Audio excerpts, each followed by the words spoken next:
Salve, salve galera, sejam bem-vindos a mais um vídeo aqui no canal Biologia Legal. Estou aqui hoje dando início a uma série de videoaulas de zoologia aí, voltada para quem está estudando aí para o Enem, para vestibulares, para concurso ou para as provas escolares. Gostaria de pedir para você que ainda não é inscrito aqui no canal Biologia Legal, que se inscreva, ative o sininho aí para receber as notificações dos novos vídeos e deixa seu like, deixe seu comentário também, se possível compartilhe com seus amigos nas redes sociais. Então vamos lá, vamos falar sobre os principais critérios de classificação em zoologia. Vamos começar então falando do possível ancestral aí de todos os animais. Muito provavelmente os animais evoluíram a partir de um protista, uma espécie de protista ancestral flagelado. Esse protista ganhou algumas características que deixou ele de ser um protista apenas e passou a ser um animal. Quais foram essas características? A primeira delas é a multicelularidade, ou seja, esse protista deixou de ser formado, um indivíduo formado por uma única célula e passou a formar aí, indivíduos formados por muitas células. Isso nós chamamos de multicelularidade, é uma das características aí do reino animal, do reino animalia. Além disso, surgiu depois o desenvolvimento embrionário, com a etapa de mórula e depois com a etapa de blástula. Só para relembrar, o desenvolvimento embrionário tem início aqui com o zigoto. Esse zigoto nada mais é do que aquela célula que é formada pela fecundação do óvulo pelo espermatozoide, onde ocorre aí a cariogamia e forma a primeira célula do novo indivíduo, que é chamado aqui de zigoto ou célula-ovo. Essa célula-ovo ou zigoto vai passar então por sucessivas divisões celulares que na embriologia nós chamamos de clivagem. A mórula nada mais é do que uma bolinha de células, todas justapostas, uma sobre a outra. E continuando as divisões celulares acontecendo a partir desse estágio de mórula, leva ao surgimento de uma cavidade interna dentro dessa estrutura.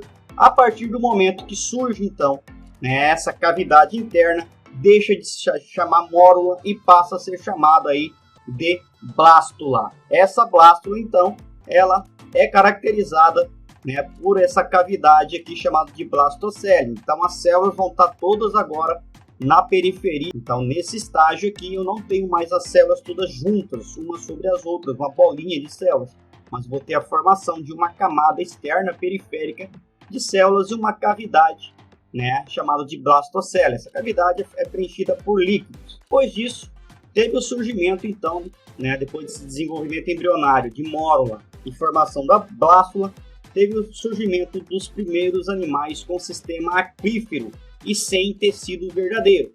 Esses animais são colocados em um pequeno grupo chamado de parazoários.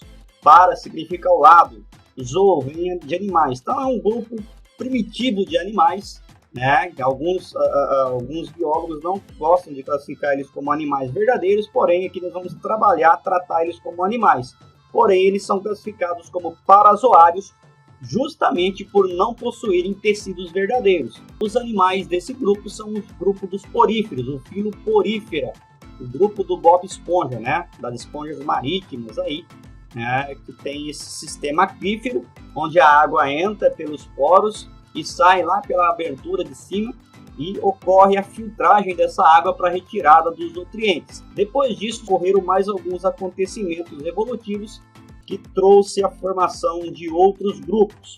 O próximo acontecimento aqui foi a gastrulação e a formação de tecidos verdadeiros.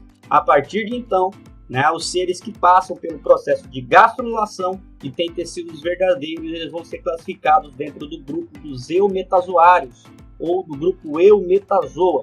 O que é essa gastrulação? Gastrulação nada mais é do que a formação do intestino primitivo ainda no estágio embrionário. As esponjas aqui não vão ter esse intestino, não tem um sistema digestório, Eles têm apenas um sistema aquífero para fazer a filtragem dos nutrientes. A blástula, que nós chamávamos anteriormente, agora ela ocorre uma invaginação. Com essa invaginação forma-se uma outra cavidade que vai estar interna, que nós vamos chamar aqui essa cavidade de arquêntero, que é um intestino primitivo, e vai ter a formação de um poro, de uma cavidade aqui, né, para entrar para dentro desse arquêntero, que é o blastóporo. Esse blastóporo pode dar origem à boca em determinados animais ou ao ânus em outros grupos de animais. Nesse caso aqui, quando ocorre esse processo de gastrulação, forma-se dois tecidos diferentes. Aqui, ó, na blástula nós não temos dois tecidos diferentes, temos apenas um tecido. Aqui nós vamos ter um tecido externo, que nós chamamos de ectoderma, que são os famosos folhetos germinativos, e aqui formando o arquêntero e o blastóporo, nós vamos ter aqui o endoderma, né, que é o endo é dentro, derma é tecido interno. Os animais que chegam a ter esse estágio aqui, que vão ter dois folhetos germinativos, né, vão ser classificados como diblásticos, tá? Eles vão ter dois folhetos germinativos, vão ter um arquêntero, porém aqui ainda não vai ter a formação, né, do intestino completo, né? Esse grupo de animais, então vão ser diblásticos, é o grupo dos quinidários, o grupo das águas-vivas. Eles não têm intestino completo, eles vão ter uma abertura por onde entra a comida e por essa mesma abertura também vão sair os dejetos, os restos aí, não vai ter a formação do ânus. Então esse grupo é o grupo dos quinidários, das águas-vivas. E depois surge o terceiro folheto germinativo, né? Surgiram então os animais triblásticos a partir do surgimento desse terceiro folheto germinativo, e com isso surge também a assimetria bilateral. Então vamos ver aqui os animais triblásticos. Então eles vão ter aqui nesse caso, né, os animais triblásticos, surge aqui um terceiro, né, tecido germinativo, que é chamado de mesoderma. Tá? Então eu tenho ectoderma, endoderma e aqui eu vou ter a mesoderma. Nesse caso aqui, desses animais triblásticos, eu vou ter os animais protostômios e os animais deuterostômios. Animais protostômios são os animais, né, que o blastóporo vai dar origem à boca e o ânus vai surgir depois. Então aqui nesse caso dos animais triblásticos, nós vamos ter já um intestino completo, né? Um tubo digestório completo, com a entrada e com a saída. Tá? Então a partir daqui, nós vamos ter todos os animais aqui com esse intestino completo. Tá? Então os que o blastóporo dão origem, né, à boca são chamados de protostômios, e os que esse blastóporo vai dar origem ao ânus vai ser chamado de deuterostômios, ou seja, o deuteron, depois estoma, boca.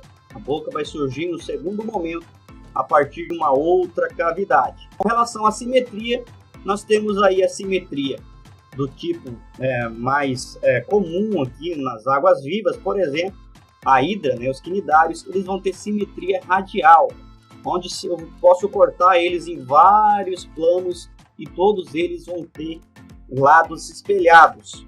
Tá? Então esse é o caso da simetria, né, radial. Eles vão ter uma parte chamada de aboral e a parte oral, onde vai estar a cavidade de entrada dos alimentos. Então esse é o caso da hidra. Já nos outros animais, eles vão possuir aí simetria bilateral, ou seja, eu tenho apenas um plano, né, que eu posso cortar, apenas um corte que eu vou ter dois lados iguais. Tá? Então nesse caso aqui da lagosta, dos animais, como nós, humanos, as aves, os répteis, anfíbios, todos vão ter essa simetria bilateral. Já das águas-vivas e os poríferos, muitos biólogos falam que eles são assimétricos, eles não vão ter nem simetria, né, propriamente dita, simetria radial. Eles são todos, né, desorganizados, mas alguns livros ainda tratam, né, os poríferos como possuindo simetria radial.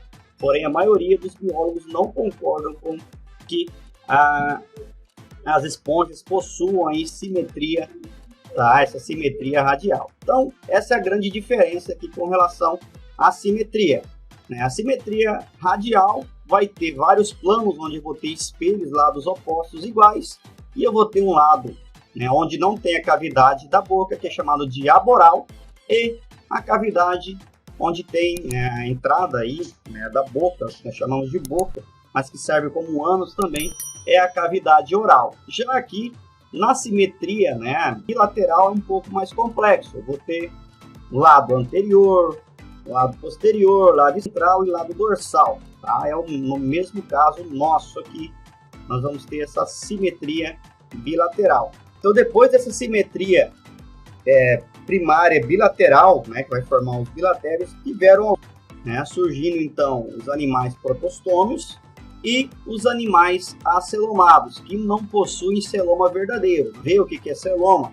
Então vamos ver essa organização interna a partir de agora. Então aqui eu tenho um plateuminto, um corte transversal desse plateuminto.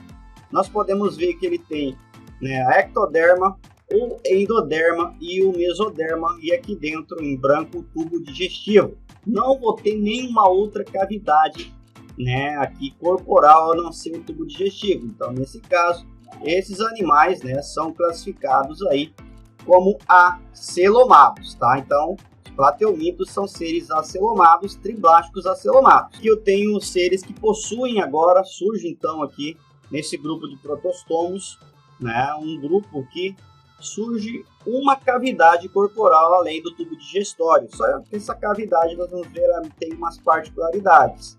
Esse grupo é chamado de pseudocelomados. Então vamos ver como que funciona o corpo de um pseudocelomado, né, com comparação com um acelomado. Então eu tenho aqui ainda um plateuminto, uma planária, e aqui o nemateuminto, tá, que é um nematóide, né, é um verme do corpo cilíndrico. Então a diferença é essa, ele também vai ter os 3 tecidos germinativos, mas surge aqui uma cavidade entre a mesoderma e a endoderma, né, surge uma cavidade que é chamada de pseudoceloma. Então tem epiderme, em ambos os casos, a musculatura, né, que é a mesoderma, e aqui a endoderma e o tubo digestório. E nesse caso surge o pseudoceloma. O que significa o termo pseudo? Pseudo é falso, tá? Então é um falso celoma. O que caracteriza um pseudoceloma? O pseudoceloma ele é formado externamente a ele pela mesoderma e internamente a ele pela endoderma. Então, dentro desse grupo dos pseudocelomados, nós vamos ter todos os vermes de corpo cilíndrico, as lombrigas, por exemplo. Qual que é a diferença, né, de um animal celomado para um pseudocelomado? Né, de animal celomado nós temos anelídeos, no caso da minhoca. A diferença é essa. O celoma verdadeiro ele é totalmente revestido, tanto externa quanto internamente, ele é totalmente revestido aí pelo tecido mesodermal, pela mesoderme, tá? Então essa é a grande diferença. Aqui no pseudoceloma ele vai ser, né, essa cavidade internamente vai estar em contato com o endoderma e externamente com o mesoderma. Já nos celomados, não, essa cavidade vai estar totalmente envolta aí pelo tecido, né, chamado de mesoderma, não vai estar em contato aqui com o endoderma. Então, de anelídeos em diante, todos os animais vão ser celomados, vão possuir esse celoma verdadeiro. Essa cavidade celomática serve para armazenar, vamos dizer assim, né, para comportar, guardar aí os órgãos, as vísceras do corpo dos animais. Então, a partir dos moluscos surge a segmentação, né, o corpo vai ser formado por segmentos, chamados de somitos, é o nosso caso também, nosso corpo é todo segmentado, formado por músculos diferentes um do outro. É o caso muito mais evidente aqui nos anelídeos, né, que nós vemos todas as repartições, esses somitos, essas divisões corporais. E os exoesqueletos também surgem aqui no outro grupo de animais, no grupo de artrópodes. Os artrópodes vão ter então um exoesqueleto, um esqueleto rígido, e os deuterostômios enterocelomados, né, no caso aqui, vai ter a formação aqui do blastóporo, vai dar origem ao ânus, e o celoma, no caso dos enterocélicos, né, o celoma vai ser derivado aqui de uma invaginação do tubo digestivo. Daí o termo de enterocelomados, tá? Ou seja, o celoma vai surgir a partir, né, do tubo digestivo, que daí vem o termo entero, né, de intestino. Nesse caso, então, o blastóporo dá origem ao ânus, e a boca vai surgir depois. Então, nesse caso, são deuterostômios enterocélicos. Aqui no caso dos equinodermos, né, que vão ser enterocelomados, eu vou ter essa simetria secundária pentarradial, né, geralmente formados aí por 5 braços, né, a gente fala. Então, é o caso desse grupo de animais. Eles vão ter um endoesqueleto calcáreo, não é ósseo, mas possui um endoesqueleto. E depois surge a notocorda. Essa notocorda vai determinar, classificar o grupo aí dos cordados. Dentro dos cordados estão os peixes, os anfíbios, os répteis, as aves e os mamíferos. Todos possuem essa notocorda. Só para terminar aqui, os poríferos são classificados como parazoários, dentro do grupo Parazoa. Os demais são todos classificados aqui, de quinidários em diante, são classificados como eumetazoa. O que difere, o que faz um porífero ser classificado como parazoário e quinidários, plateumintos, nemateumintos, anelídeos, equinodermos e os cordados serem classificados como eumetazoários, é que nos poríferos não possuem tecidos verdadeiros, não tem a diferenciação em tecidos, é apenas alguns tipos de células. Já de quinidários em diante, todos esses grupos aqui possuem tecidos verdadeiros, tá? Formação de tecidos. Por exemplo, quinidários são diblásticos, tem ectoderma e endoderma. Porífero não tem, né, esses 2 folhetos germinativos. De plateuminto em diante, todos vão ser triblásticos. Tem ectoderma, mesoderma e endoderma. Então, essa é a grande diferença entre os poríferos, que estão como parazoários, e os outros animais, que são eumetazoários. Diblásticos são os quinidários. Os poríferos não são classificados como diblásticos, porque eles não têm tecidos, não têm nem tecidos embrionários.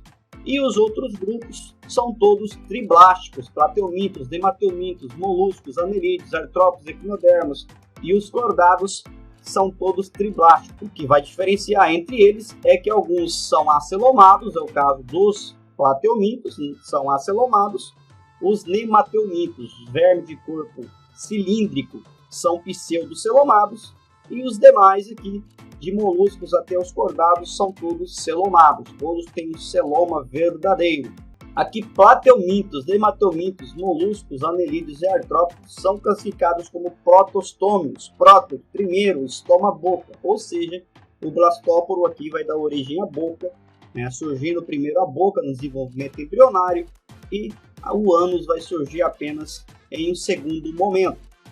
E os equinodermos e os cordados são deuterostômios. Isso quer dizer o quê? Isso quer dizer que o blastóporo, no caso de equinodermos e cordados, o blastóporo vai dar origem ao ânus no primeiro momento, e a boca vai surgir um período depois aí no desenvolvimento embrionário. Daí o termo deuterostômios, deutero, depois, estoma, boca.